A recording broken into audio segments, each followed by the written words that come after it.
शुद्धपट्टाग्रेशिनीम् ईश्वरीं सर्वभूतानां तामोपये श्रियम् अतः सदाशिवरुद्रप्रीत्यर्थे नाम पूजा किंच कर्म करिष्ये। शिव भगवान का 108 नाम बोलता हूँ।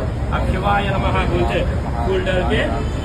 फूल डाल के जाने का। अब एक फूल डाल दीजिए, आप केला थोड़ा थोड़ा डाल सकते हो, इधर भी इसके ऊपर डाल दीजिए।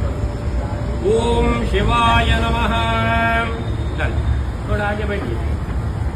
ओम महेश्वराय नमः, ओम शंभवे नमः, ओम पिनाकिने नमः, ओम शशिशेखराय नमः,